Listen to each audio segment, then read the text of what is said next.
Welcome to the world's largest peace conference. We have pulled off something here. I think we have pulled off something that a lot of people questioned would ever happen. But I want you, if you stand up and look around the room, you will see the magnificence of Rotary at work with groups of individuals getting together for one common cause, and that common cause is to create peace and world understanding. So thank you for being here for this great event.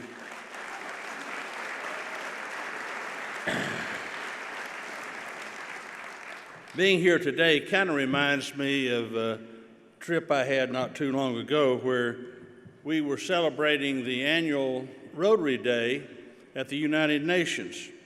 And we have that every year in November or thereabouts, and this next year it's going to be in I know it's going to be in Geneva. I just wanted you to stand up and tell everybody and welcome them to Geneva. But however, since you don't want to stand up, Mr. President-elect,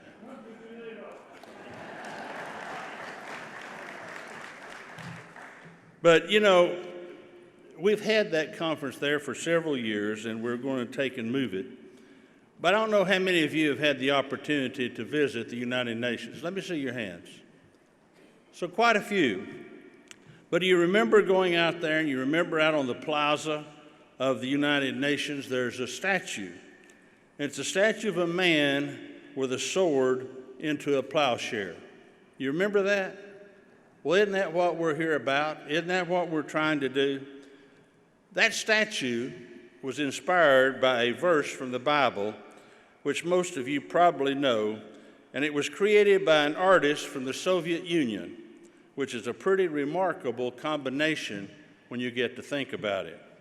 It has a powerful message of peace that is a universal message for each and every one of us. But you don't need to travel to the Bible verse, you don't need to know what it says, but it means leaving war behind and building a peaceful future.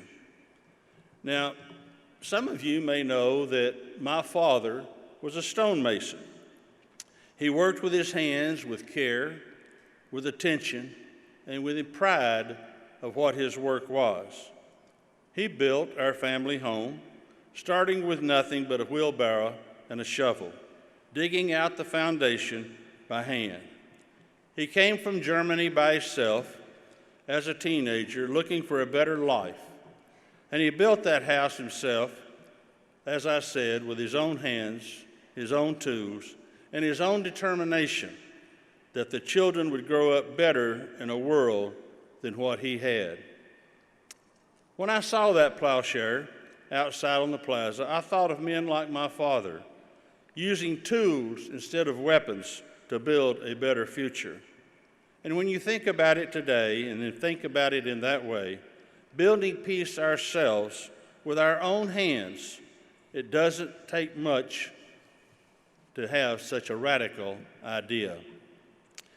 It only looks like the only way we could ever be done is to do it ourselves.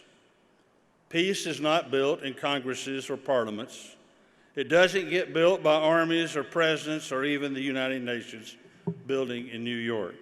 It gets built by people who care and are willing to work for the things they care about.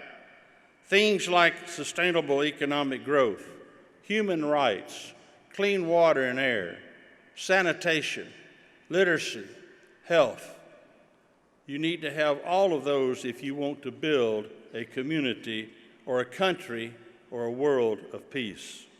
And all of those issues should sound very familiar. You'll find them in Rotary's 6 areas of focus, and as Bob and Karen have both alluded to here before. But you'll also find them in every one of Rotary's 35,000 clubs. Rotary members have given financial backing to microloans in Honduras, and our clubs have funded donations of livestock in Iraq, promoting economic growth in several areas.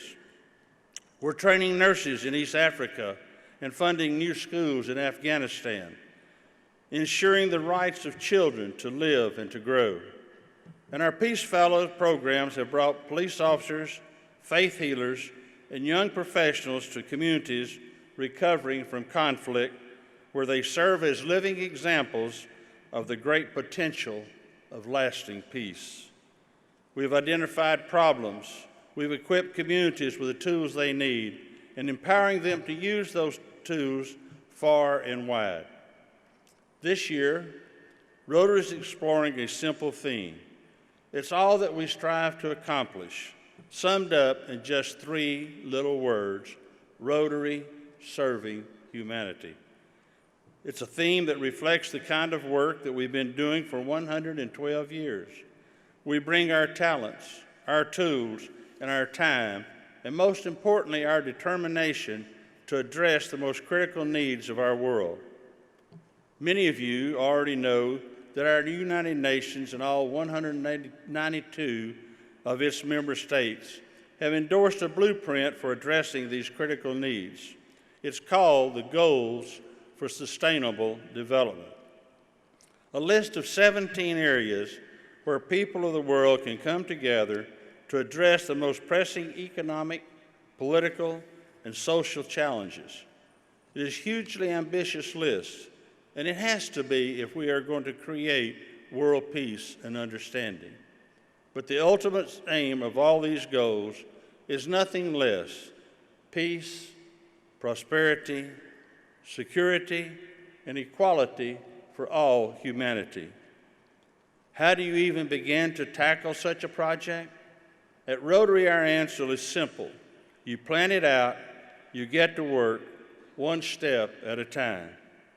We're already working on many of these UN goals and have been for years. Clean water and sanitation.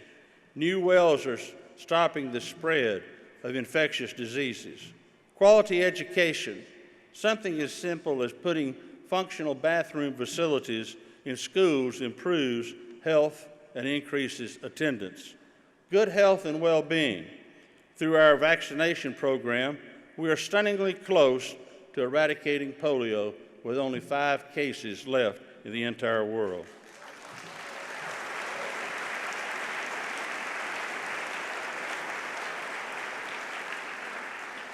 The goal of sustainable development is building a resilient society, a community that can weather the storm and come back stronger than ever before. I know you've all heard that old saying that if you give a man a fish, he'll eat for a day, but if you teach a man to fish, he'll eat for a lifetime. But you probably haven't heard of this. If you teach a community to fish and help them to diversify their food sources, that community will eat for generations to come, even when they face the unexpected. So what's the key to making it happen? It's all right there in the word the United Nations used to describe those ambitious goals for our planet: sustainability. I like that word. I like sustainable because the meaning is right there. Able to sustain, able to keep going, able to do it correctly. Sustainability is about building for the long term and not the short term. It means that a well you dig today continues to provide fresh water 5, 10, 15 years from now. It means that a hospital you build becomes a center for health and well-being for decades. It means that the school with the new bathrooms becomes a launching pad for dozens of young minds to become informed and engaged in community leaders of tomorrow. Sustainability also means and being at the heart of our methods in Rotary. Our members make their business integral parts of the community. They contribute their brain power, their resources, and their time to solving the problems that affect the places where they live and where they work. I wonder how many of you are familiar with the great baseball player, Roberto Clemente. For those of us who love baseball, we remember him as a Hall of Fame player, a persistent hitter, and a fearsome outfielder with a precise and powerful arm. But in his native Puerto Rico, his countrymen remember him for a little bit differently. There, Roberto Clemente is a shining example of someone who rose up from modest means, yet never forgot his roots, and worked tirelessly to improve the fortunes of others. And when a devastating earthquake struck Nicaragua on New Year's Eve, he set aside the celebrations, and he even set aside his great career. And he risked his life to personally bring supplies to the people who needed them the most. He dedicated himself to helping others right up to the very end of his life. Today, Roberto Clemente is regarded as a hero. But I think that he would probably disagree. He would reject the title of hero. You see, he said something that makes me think of why we do what we do. He said something that reminded me of why Paul Harris founded Rotary 112 years ago. He said something about the obligation we feel to do good in the world, to make great things happen, to use our collective wisdom and willpower in the service of humanity. He said, and I quote, "Anytime you have an opportunity to make a difference in this world and you don't, you're wasting your time on earth," end quote. Every one of us here today has that opportunity to make a difference. And as Rotarians, we have the extraordinary tools at our disposal. Years of business and community leadership, connections in commerce and government, and this year, we celebrate the centennial of one of our greatest resources, the Rotary Foundation. For 100 years, our foundation has provided financial support for Rotary initiatives, enabling all of us to go out and to do good in the world wherever our help is needed. Laying down our swords is the only start of peace. Now's the time to pick up our plowshares. Now's the time to get to work digging wells, teaching children, banishing polio in the dustbin of history, building a society that will succeed and endure. Our time will not be wasted on this earth. Our time is now through Rotary serving humanity. Thank you.